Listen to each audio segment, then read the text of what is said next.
Bom dia, igreja. Aí o copo d'água chegou, tá vendo que benção?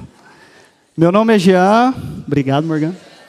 Sou discípulo de Jesus, caminhando um dia de cada vez. Então sou casado com a Lívia, pai do Dandan e da Sarinha.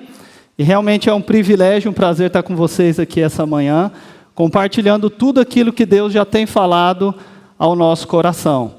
Tenho tido o privilégio de estar aqui os últimos 2 anos em Porto Alegre. O Leandro já falou, nós viemos de Goiânia, então vocês podem perceber pelo sotaque. E tenho trabalhado ali no Instituto Montserrat, junto com tantos homens e mulheres de Deus que têm caminhado com a gente ali, junto com a família Maidana, sob a liderança aí da Cleusa. E tem sido um privilégio caminhar com toda essa equipe pastoral e com cada um de vocês aqui nesses últimos 2 anos. Estou aprendendo a tomar o chimarrão, um dia de cada vez, né?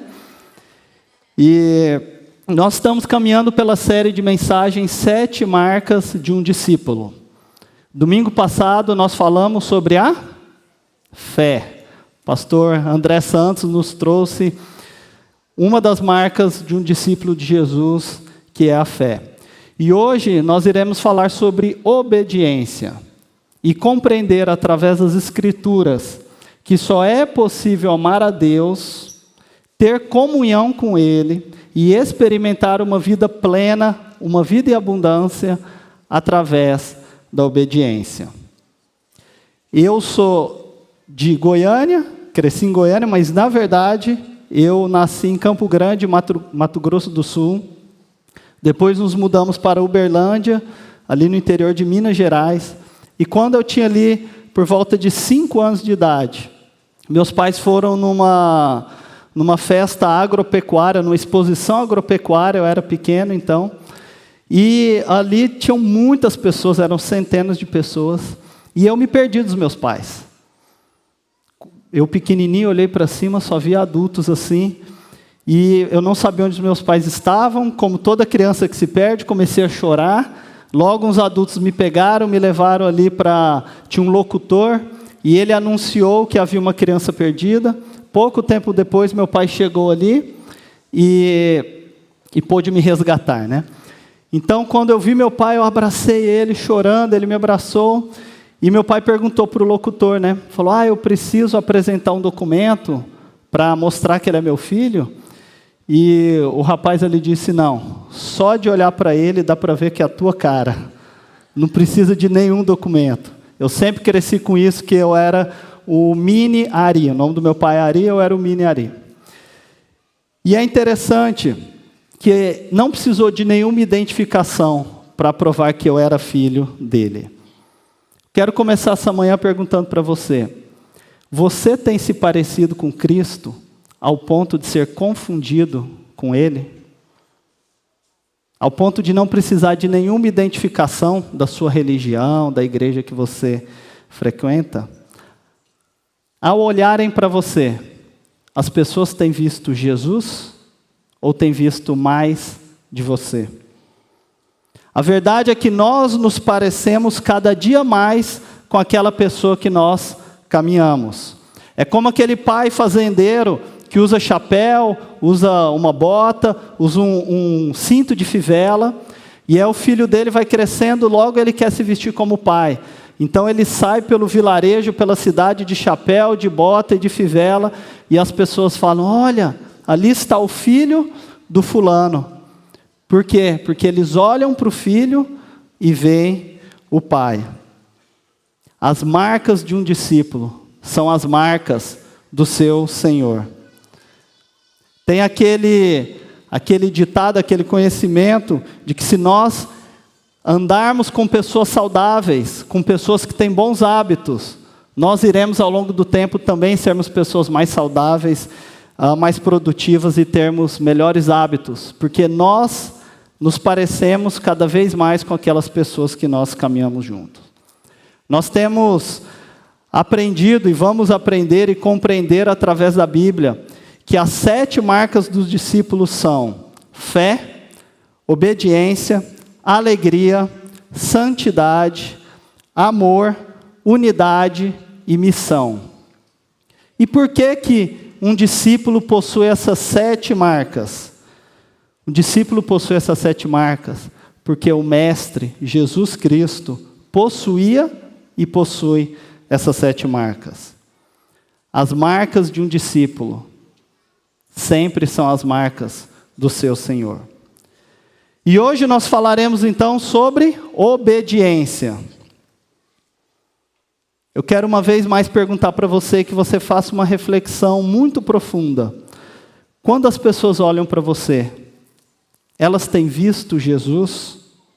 Porque quanto mais nós avançamos no relacionamento com Jesus, mais nós nos parecemos com Ele. Nós sabemos que nós somos salvos por meio da fé. E quando nós confessamos que Jesus é o nosso Senhor e Salvador, nós somos justificados diante de Deus. E nós não somos mais declarados culpados. Esse é o processo da justificação. Somos declarados justos diante de Deus. Mas o que se segue a partir disso é um longo processo de santificação, onde nós somos forjados e moldados a sermos mais parecidos com Jesus, dia a dia, até o dia em que Deus nos chamar de volta para o nosso verdadeiro lar. E quanto mais nós avançamos nesse relacionamento com Jesus, buscando ser mais parecido com Ele, mais nós aprendemos a obedecer. Sabe por quê? Porque Jesus, quando caminhou entre nós, Ele aprendeu a obedecer. Como assim? Jesus teve que aprender a obedecer? Parece até uma heresia, não é mesmo? Mas não é, Jesus aprendeu a obedecer. É o que está escrito ali em Hebreus, capítulo 5, versículo 8. Embora sendo filho, Ele, Jesus, aprendeu a obedecer por meio daquilo que sofreu. E uma vez aperfeiçoado, tornou-se a fonte da salvação eterna para todos aqueles que lhe obedecem. Então, se Jesus aprendeu a obedecer por meio do sofrimento, nós também podemos e devemos aprender a obedecer, e muitas vezes por meio do sofrimento. É interessante que a Bíblia ela traz uma metanarrativa, uma narrativa completa, uma história completa, de Gênesis a Apocalipse. E nessa história completa, mostra que existe um paralelo para aqueles que obedecem, entre amor, comunhão com Deus e vida plena, vida e abundância. E é isso que nós veremos, essa triangulação, esses 3 pontos, nos próximos minutos, através do texto de João, no capítulo 14. Então, eu quero te convidar, você aí que está com a sua Bíblia, com o seu celular, com o seu tablet, a abrir no livro de João, capítulo 14, e nós leremos então dos versos 15 ao 27.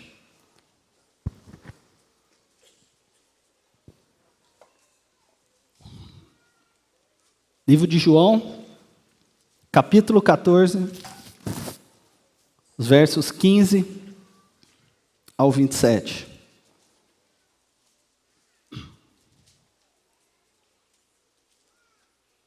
João 14, verso 15. Se vocês me amam, obedecerão aos meus mandamentos. E eu pedirei ao Pai, e Ele dará a vocês outro conselheiro, para estar com vocês para sempre, o Espírito da verdade. O mundo não pode recebê-lo, porque não o vê e nem o conhece, mas vocês o conhecem, pois ele vive com vocês e estará em vocês. Não os deixarei órfãos, voltarei para vocês.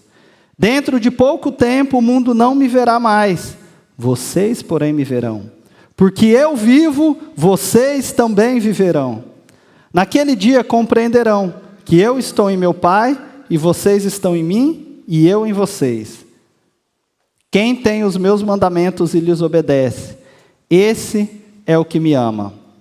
Aquele que me ama será amado por meu Pai, e eu também o amarei, e me revelarei a ele.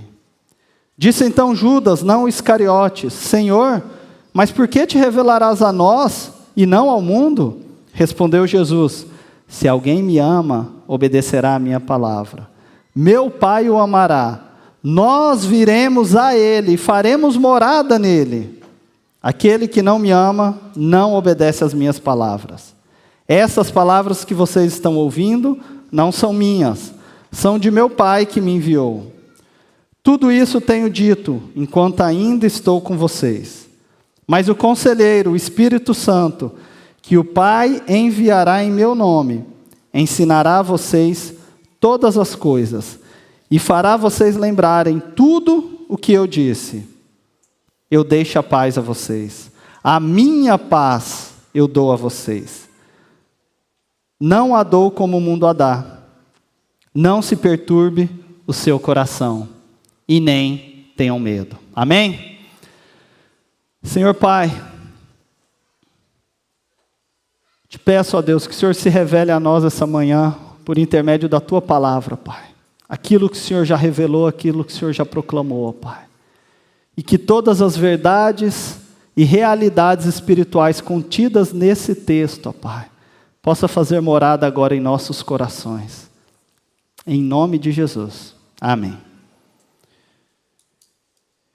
Irmãos, Jesus estava trazendo esse lindo discurso e muito profundo para os seus 12 discípulos ali naquele dia. Isso estava ali dentro de um contexto. Vamos então compreender, fazer aqui um breve panorama da história do povo de Deus e da aliança que foi rompida. Começando lá em Gênesis realmente. Deus criou o homem e a mulher à sua imagem e semelhança. E Deus criou o homem e a mulher, Ele não precisava ter criado o homem e a mulher. Ele criou porque Ele já nos amava. Certa vez eu ouvi que Deus criou o homem e a mulher porque Deus ama boas histórias. E Deus nos criou, Ele nos amou desde o princípio. Mas esse homem, nós nos voltamos contra Deus. Nós pecamos e nos afastamos desse relacionamento com o Pai. Então Deus estabeleceu um plano para resgatar a humanidade, por meio de uma aliança, por meio de um povo separado, que era o povo de Israel. Então, através de Noé, quando Deus escolheu uma família para ser salva, passando ali por Isaac, Jacó, José, até chegar a Abraão, quando de fato o povo de Deus é estabelecido. Então vem Davi, o segundo rei ali da linhagem. E Israel deveria responder a essa aliança por intermédio da obediência à lei que Deus tinha dado. Acontece que os 5 primeiros livros da Bíblia, ali, o Pentateuco, vai mostrar essa aliança, essa lei, através ali de Moisés. Mas o povo escolheu desobedecer a Deus. Andou em desobediência. E os livros históricos ali do Antigo Testamento vão mostrar como o povo desobedecia vez após vez. Os livros proféticos vão apontar para uma punição, onde o povo de Deus foi colocado no exílio. E também os livros proféticos, os livros poéticos vão apontar para uma nova aliança que Deus vai fazer. Mas dessa vez essa nova aliança vai oferecer um perdão sem precedentes. E não só para um povo. Dessa vez o perdão é para toda a humanidade, para o mundo todo. Deus estava preparando uma reconciliação. Ele manda o seu Filho, Deus Filho, o Filho de Deus. E Jesus caminhou entre homens e mulheres. E aqueles homens que caminharam junto com Jesus puderam pela primeira vez experimentar uma outra dimensão de vida.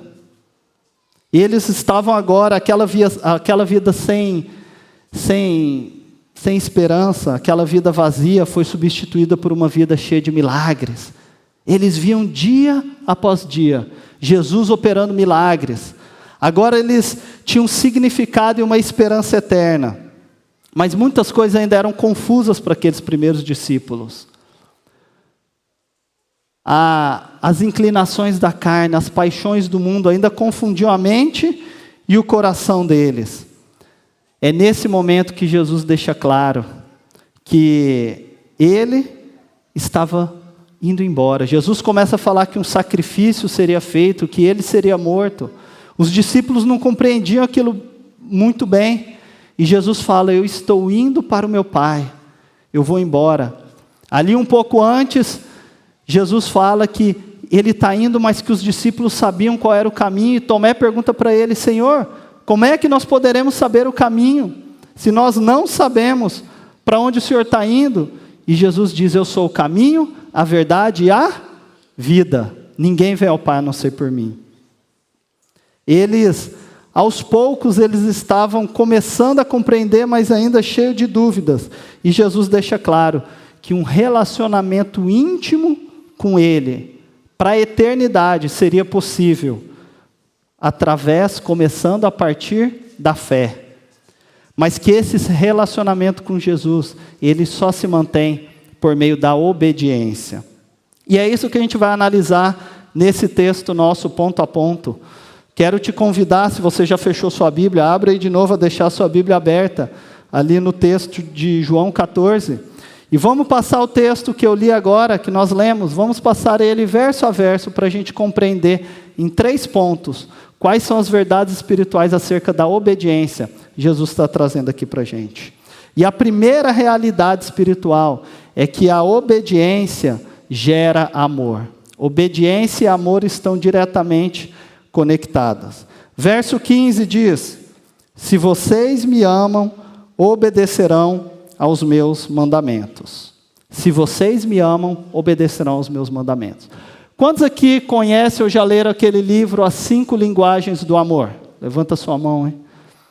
Ele é um livro muito especial, onde ele vai dizer que cada um de nós temos uma linguagem do amor.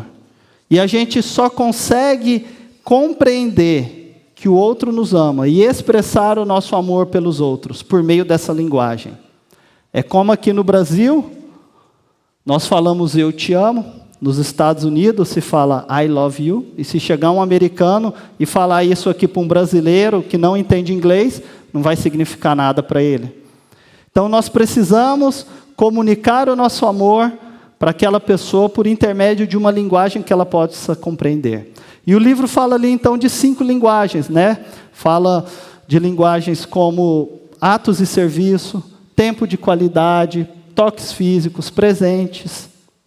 A minha, por exemplo, a minha linguagem de amor é tempo de qualidade. Então, quando a minha amada esposa, ela dedica um tempo ali para mim, a gente pode ter um piquenique no parque, a gente tem uma refeição agradável, a gente pode ter um tempo de brincadeira com as crianças. Aquilo eu posso compreender o amor dela. Já a linguagem de amor dela é atos e serviço. Ela entende que eu a amo quando eu ajudo ali com as dinâmicas da casa, eu posso estar lavando a louça para ela, eu posso ajudar com tantas outras dinâmicas. Ela entende a minha linguagem de amor e ela entende que ela é amada dessa forma. Você já parou para se perguntar qual é a linguagem de amor de Deus? Será que Deus tem uma linguagem de amor? Esse texto ele vai nos mostrar que não existe amor a Deus sem obediência a Deus. É o que disse aqui o verso 15, que Jesus mesmo disse: se vocês me amam, obedecerão aos meus mandamentos. Quero destacar outros 3 versos que está aqui nesse texto que nós estamos lendo, que está ali um pouquinho mais para frente. Acompanhe comigo, o verso 21 diz: quem tem os meus mandamentos e lhes obedece, esse é o que me ama. Verso 23, se alguém me ama, obedecerá a minha palavra. Verso 24, aquele que não me ama, não obedece às minhas palavras. Jesus, ele quer tudo de você. Não é como aquele rapaz que ainda está perdido nas suas paixões e ele só quer ter um caso, um rolinho. Jesus, ele não quer de você só uma experiência. Jesus, ele quer se casar com você. Ele quer tudo do seu ser, como nós cantamos aqui. Jesus, ele quer ser o centro de toda a sua vida. Não é Jesus e mais um monte de coisa.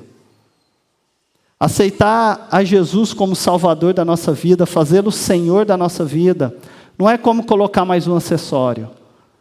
eu caminhava com tantas crenças e tantas coisas que eu preenchi a minha vida, e agora eu tenho Jesus. É mais um acessório que eu tenho aqui, que legal.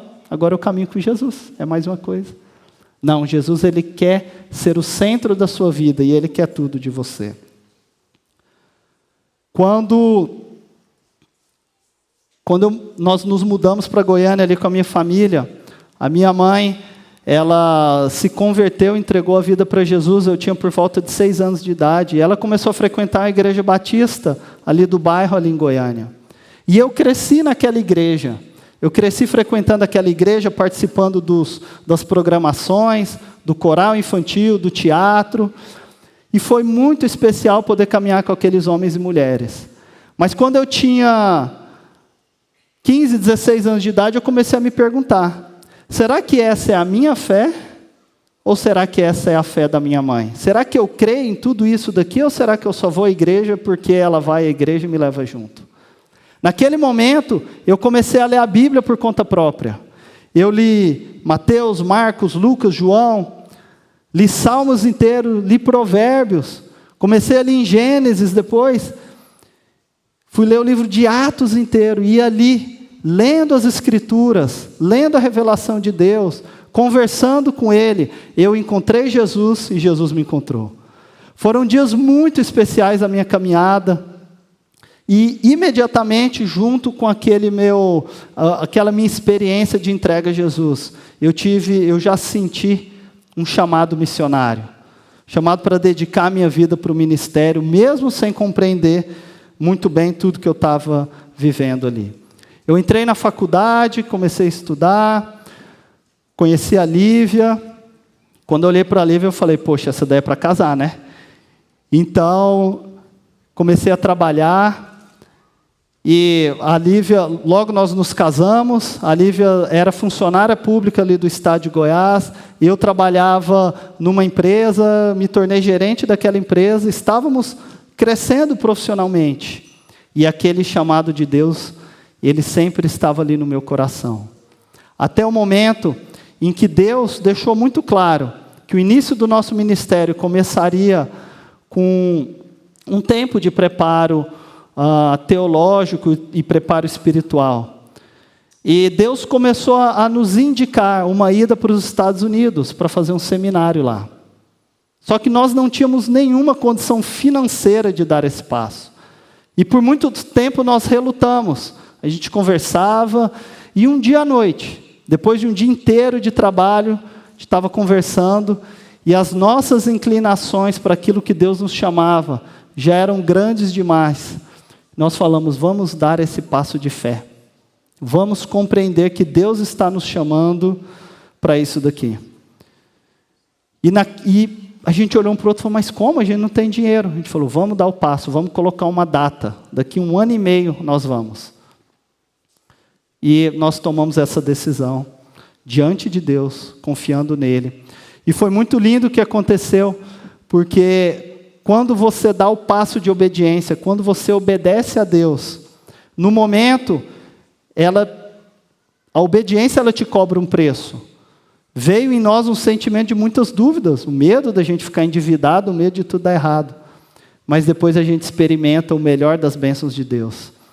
E uma semana e meia depois, a gente recebeu uma ligação de um primo meu distante, de outro estado, que eu vejo esse primo a cada 1 ano, mais ou menos, 1 ano e meio, não tenho muito contato com ele.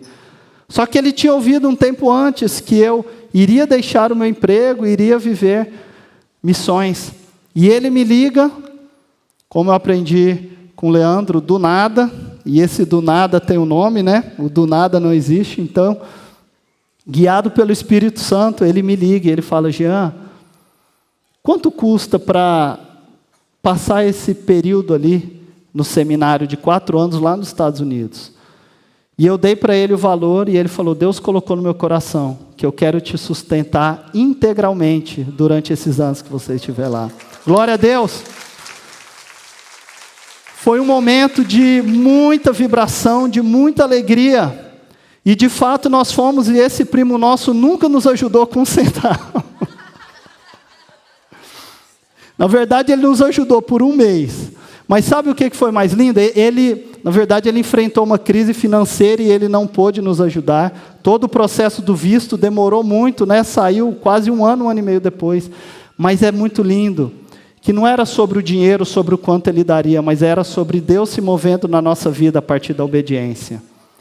E ele se moveu, e nunca nos faltou nada daquilo que a gente precisava ali. Deus abriu outras portas, conseguimos bolsa de aluguel, bolsa de estudo, e nós podemos viver esses 4 anos ali, nos preparando e vivendo coisas intensas.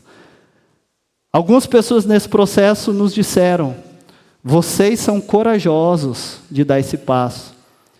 E eu sempre digo: não, eu não sou corajoso, eu sou temente a Deus.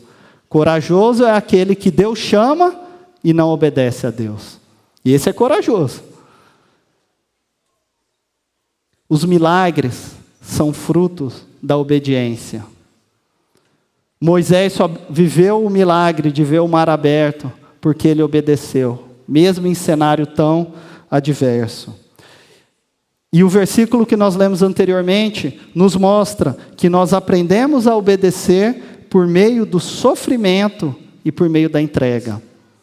Essa é a escola, essa é a ferramenta que Deus usa muitas vezes, porque o nosso coração obstinado, muitas vezes ele nos afasta daquilo que Deus está nos pedindo para entregar. E Deus é didático, Ele não dá para uma criança, é como um professor, né, que não dá para uma criança uma fórmula complicada de matemática, uma fórmula ali de Bhaskara, antes de ensinar a criança a aprender a somar e a diminuir. Deus ele vai nos dando, Ele vai pedindo obediência um passo de cada vez, e Ele vai nos ensinando de maneira muito didática. O que é que Deus está te pedindo hoje? Qual o passo de obediência na sua vida Deus está te pedindo hoje?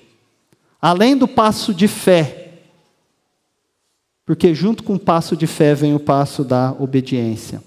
E vamos lembrar que aquilo que nós já aprendemos aqui, a obediência, ela tem 3 características, a obediência a Deus. A primeira é que a obediência precisa ser imediata, ou seja, é fazer aquilo na hora que é pedido.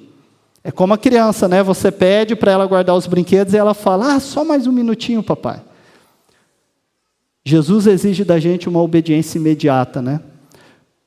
Quando o filho vai encostar o dedo na tomada ali e está prestes a tomar um choque, quando a gente dá uma ordem, é para que aquela criança ela possa escapar de uma armadilha. Por isso que a obediência ela precisa ser imediata. A obediência precisa ser inteira. Não fazer de qualquer jeito ou pela metade, mas fazer exatamente como é pedido, da maneira que Deus te pediu. E a obediência precisa ser interior. Fazer sem murmuração, fazer sem reclamação, fazer sem peso. Eu compreendo, e sejamos íntegros aqui, muitas vezes é difícil obedecer. Obedecer, muitas vezes, quando Deus nos ama, amar aquela pessoa que a gente não quer amar. Às vezes é difícil amar o cônjuge. Às vezes é difícil manter a paciência com o seu filho, com a sua filha. Às vezes é difícil, você que é jovem, honrar o seu pai e a sua mãe. Ou passar aquele tempo, você que é pai e mãe, passar o tempo com o seu filho quando você está cansado. Às vezes é difícil deixar aquela prática dentro da empresa que você já tem feito há tantos anos. Ou tratar aquela pessoa da maneira como você tem tratado. Mas lembre-se, nós não estamos sozinhos nesse processo. Esse processo de aprendizado da obediência a Deus. Deus nos promete um auxiliador. E quem que é esse auxiliador que Ele nos promete? O Espírito Santo, o próprio Deus, dentro de nós e junto conosco. Eu quero te encorajar a você começar com esse pouquinho que Deus tem te pedido essa manhã, de obediência. Então você vai começar a experimentar uma nova comunhão, um novo relacionamento com Deus, que você sequer já imaginou. E esse é o nosso segundo ponto dessa manhã, que a obediência, ela gera comunhão. Obediência gera relacionamento íntimo com o Pai. Vamos seguir ali no verso 16. Está escrito: e eu pedirei ao Pai, e Ele dará a vocês outro conselheiro, para estar com vocês para sempre, o Espírito da verdade. O mundo não pode recebê-lo, porque não o vê e nem o conhece. Mas vocês o conhecem, pois Ele vive com vocês e estará com vocês. Não os deixei órfãos, voltarei para vocês. Dentro de pouco tempo, o mundo não me verá mais, vocês, porém, me verão, porque eu vivo, vocês também viverão. É interessante que os discípulos eles estavam caminhando com Deus e eles experimentaram essa nova dimensão de vida. Viram os milagres acontecer. Eles foram agentes de milagre muitas vezes. Mas com as promessas de ida de Jesus para o Pai, da partida de Cristo, veio o medo. Espera aí, Jesus vai embora? A gente comprou briga com os romanos, a gente comprou briga com os judeus, com os mestres da lei, e agora? Ele vai nos abandonar? E Jesus deixa bem claro para eles: por meio da obediência, vocês terão acesso eterno a mim.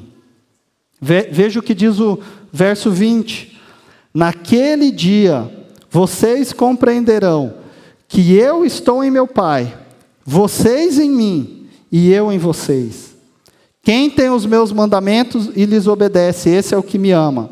Aquele que me ama será amado por meu Pai, e eu também o amarei e me revelarei a ele.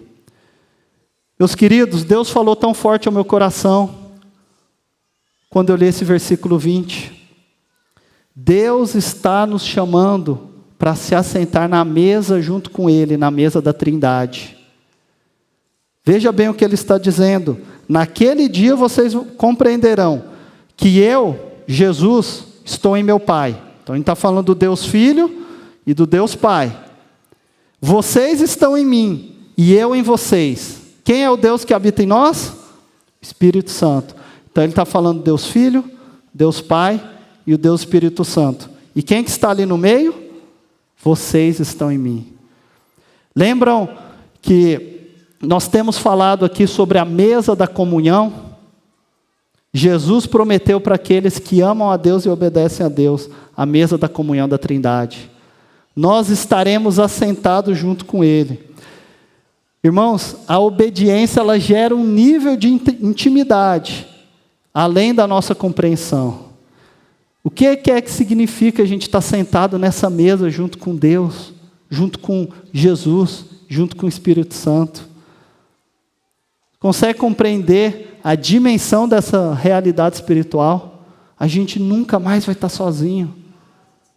Por meio da fé e da obediência, todas as batalhas, crises, dificuldades, nós iremos enfrentar junto com Jesus, junto com Deus Pai e junto com o Espírito Santo que habita em nós. Quando nós estávamos ali, já nos primeiros anos de seminário, ali nos Estados Unidos, morando numa outra cultura, Deus nos permitiu viver uma nova dimensão de relacionamento com Ele. Nós vivemos ali um processo de... Lembra do vaso? Quando o vaso é quebrado e a gente pede para o oleiro reconstruir a gente viveu um momento de quebra, eu e minha esposa.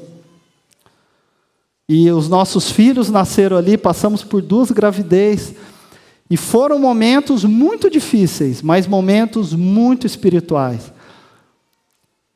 E nessa escola do sofrimento que Deus nos dá, onde a gente vai aprendendo a obedecer a Ele. Uma das áreas que Ele tocou foram algumas construções dentro da minha caminhada e do meu caráter. E o que aconteceu ali é que, como eu disse, eu ganhei algumas bolsas de estudo ali. E para essas bolsas eu precisava manter as minhas notas. Então era como se fosse um emprego, né? Eu precisava produzir, no caso ele precisava tirar até 8, 8,5 para poder manter aquela bolsa. E tem aqui o Mateus e a Vitória. Cadê o Mateus e a Vitória? Estudaram lá no mesmo seminário que nós estudamos. E o nível de leitura ali era um nível muito alto, né? Eu nunca li tanto na minha vida quanto eu li ali. E é interessante que a leitura lá, ela tinha um peso muito grande na nota. Em algumas cadeiras, a leitura ela correspondia até 30% da nota. Então, eu podia fazer as provas, tirar 10 na prova.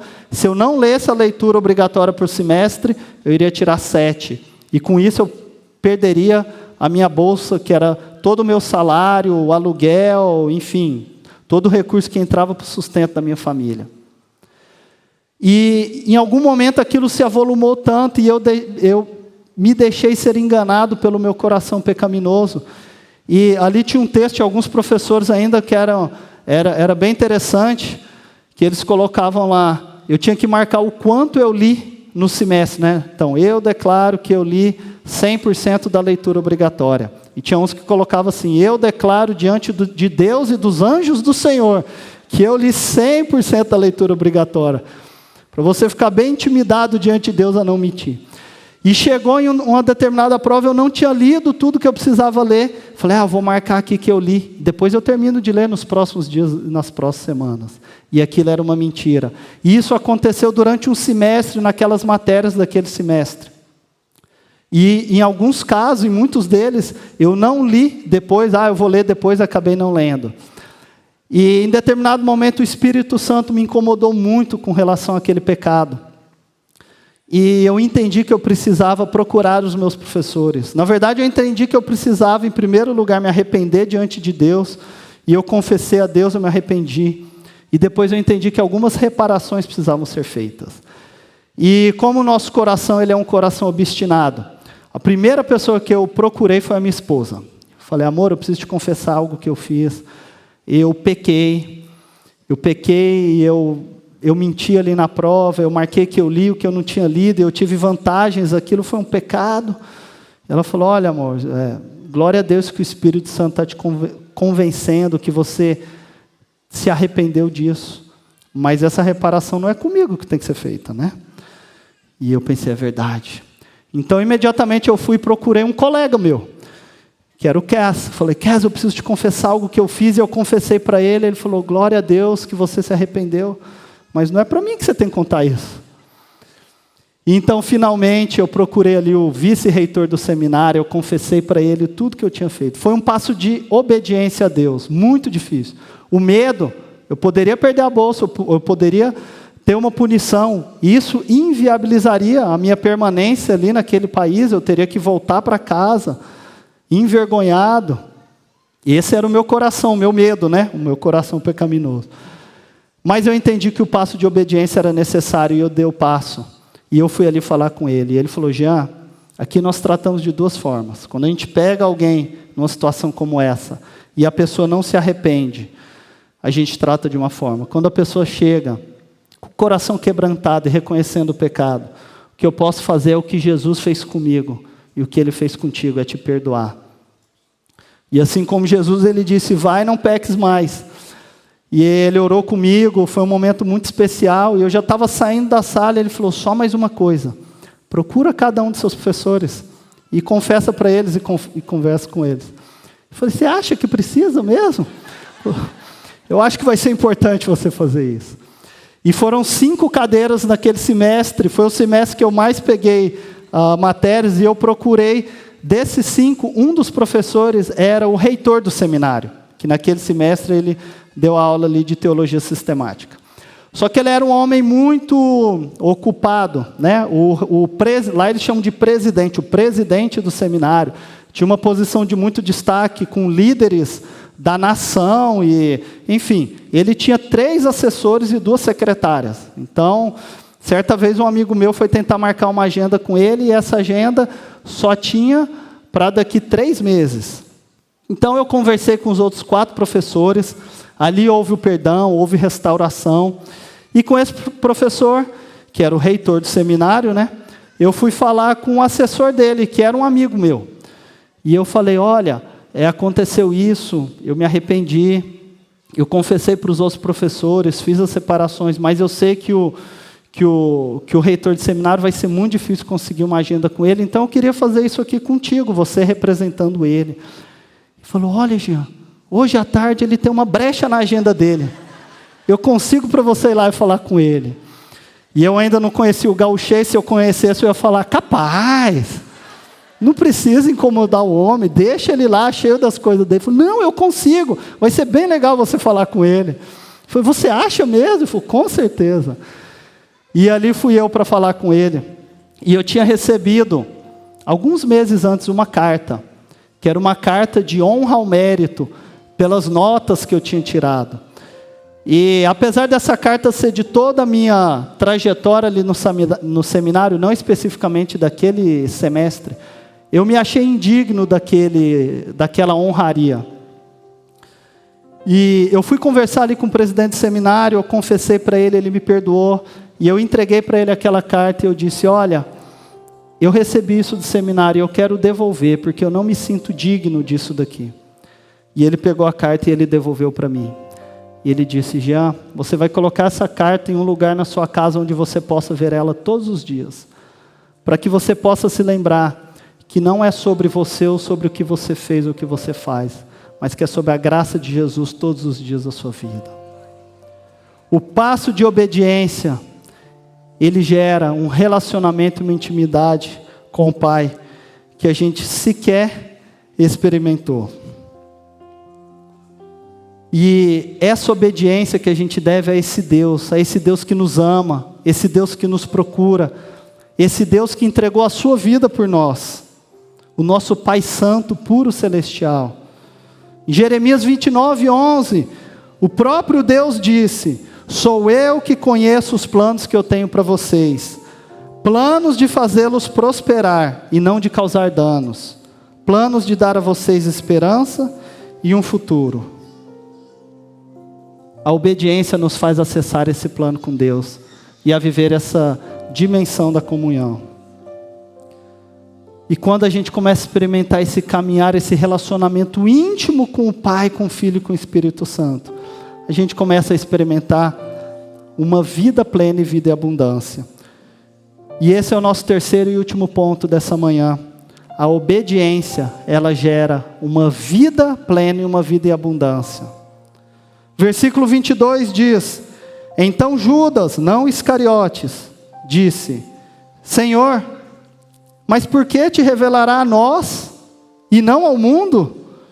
Então Jesus respondeu, se alguém me ama, obedecerá a minha palavra.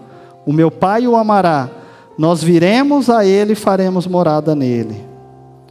É como se Judas, que não foi o Judas que traiu Jesus, o outro Judas, ele estivesse dizendo para Jesus, Jesus, essa bola está contigo, o Senhor é o Salvador, se revela ao mundo. E Jesus disse, não, eu me revelo àquele que me obedece, e o mundo me verá por intermédio de vocês. Se aqueles discípulos, eles caminhavam sem esperança, sem rumo, vivendo uma vida muitas vezes sem propósito, daquele momento em diante, Jesus dá para eles um propósito para o qual eles deveriam viver. Eles nunca mais viveriam vagando sem um propósito. Agora eles tinham uma missão, que é revelar o Pai. Versículo 24 diz, aquele que não me ama e não me obedece, aquele que não me ama não obedece às minhas palavras. Estas palavras que vocês estão ouvindo não são minhas, são de meu Pai que me enviou. Tudo isso tenho dito enquanto ainda estou com vocês. E aqui Jesus dá a grande promessa para eles. Mas o meu conselheiro, o Espírito Santo, que o Pai enviará em meu nome, ensinará a vocês todas as coisas e fará vocês lembrarem tudo o que eu disse. Eu deixo com vocês a minha paz. A minha paz eu dou a vocês. Não se perturbe o seu coração. Não tenham medo. Nós nunca mais estaremos sozinhos. Nunca mais estaremos sozinhos.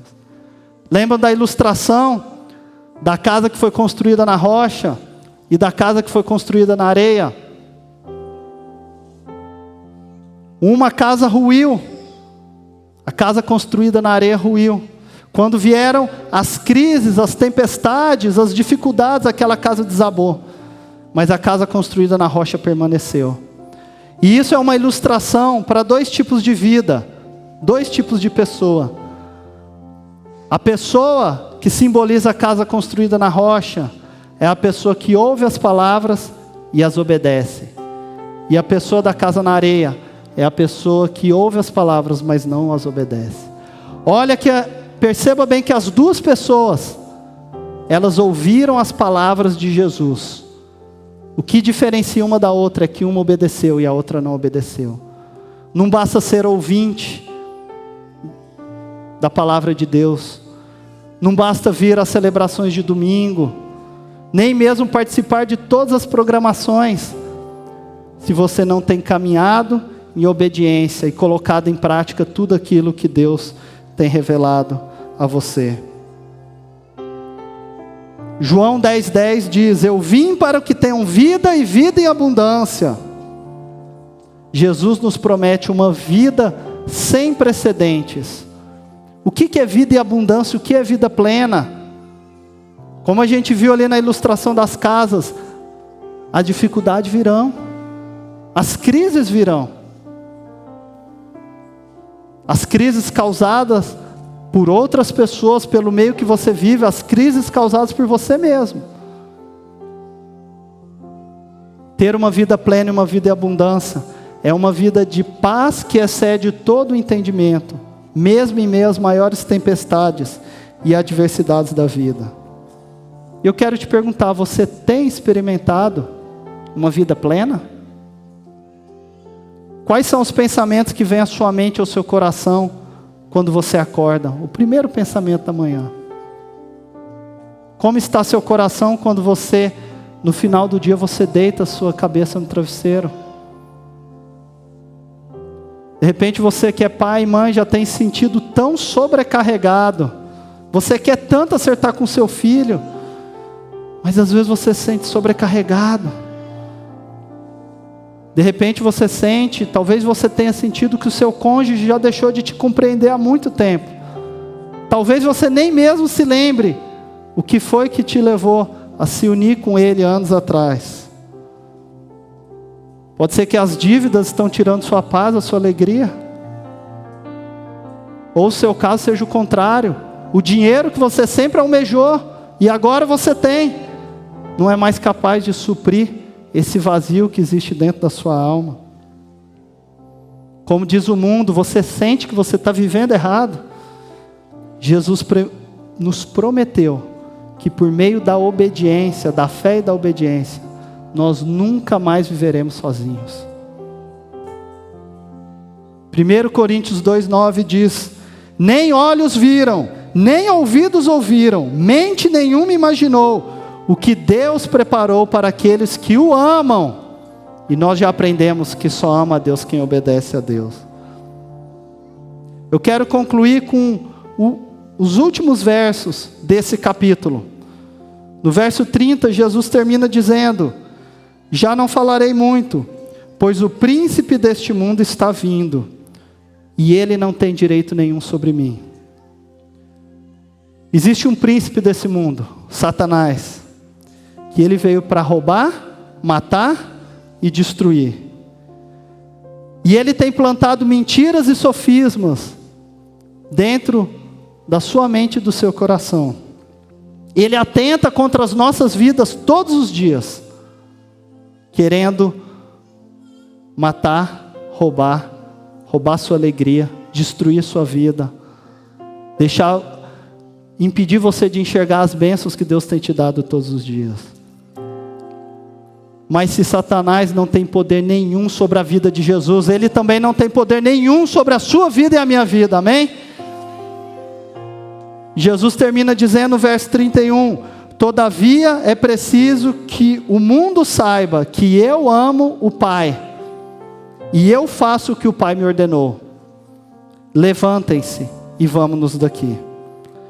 Da mesma forma que Jesus ama o Pai e obedece o Pai, Ele nos convida essa manhã a fazer o mesmo. Lembre-se que o discípulo faz aquilo que o mestre faz. Jesus termina dizendo, levantem-se e vamos-nos daqui. Esse vamos-nos está no plural. Ele está dizendo, levantem-se e eu vou junto com vocês. Vamos avançar. Eu quero te convidar a você ficar em pé nessa manhã. Como Jesus convidou, levantem-se. E Jesus ordenou que você avance espiritualmente, não é uma sugestão. Jesus ordenou que você avance, porque Ele tem muito mais para a sua vida do que você tem experimentado. Que a gente possa ser mais parecido com Jesus a cada dia. Sabe que para muitas coisas nós precisamos pedir orientação para o Pai, para o Espírito Santo. A gente precisa orar e discernir. Mas para avançar, para ir, a gente não precisa pedir orientação, porque Ele já deu o mandamento, a gente precisa avançar. Jesus, Ele quer ser o centro de todas as áreas da sua vida. Sabe aquela área que você entregou para Deus, mas tem uma área ainda, que ela ainda está aqui intacta. Que você possa olhar para o seu coração, para a nossa vida, que nós possamos olhar e a gente possa dizer: Jesus é dono de tudo. Não tem nenhuma área do meu ser e do meu viver que Jesus não tenha a total autoridade. E eu quero terminar aqui nessa manhã com aquilo que a gente falou ali no começo. O mundo tem olhado para você e tem visto Jesus? Quando você olha para você mesmo, quando você se vê ali no espelho, você tem visto Jesus? Quero te convidar agora a você fechar os seus olhos. E tudo aquilo que Deus falou no seu coração nessa manhã, aquilo que Deus está te pedindo para você entregar em obediência a Ele, que você possa agora fazer o compromisso diante do Senhor, do seu Deus, e dar esse passo de obediência. Nós iremos cantar logo mais e anunciar e proclamar que Jesus é o centro de toda a nossa vida. E antes de cantar, eu quero te convidar. Se você ainda não declarou com a sua boca que Jesus é o Senhor da sua vida, e se você quer fazer isso nesse momento, quero te convidar a dar um passo de fé e erguer a sua mão bem alto, declarando e proclamando que Jesus é o Senhor de sua vida. Amém, louvado seja Deus. Amém, louvado seja Deus. Eu tenho um segundo convite para fazer para você. Você que já caminha conosco, talvez você já tenha participado das nossas ferramentas, talvez você já participou do CR, você já fez os nossos cursos, já participou dos nossos retiros, talvez você já foi até mesmo batizado, mas por algum momento, em algum motivo, você deixou de obedecer, e você se distanciou daquela vida em abundância que você já experimentou lá atrás. Se esse é o seu caso, eu quero te convidar a dar um passo de fé e vir aqui à frente nesse momento, proclamando e declarando que Jesus Cristo é o Senhor da sua vida, caminhando a obediência dia a dia. Você que levantou a mão entregando sua vida para Jesus pela primeira vez, eu quero te convidar também, vem aqui à frente e vamos proclamar com os nossos corações que Jesus é o centro.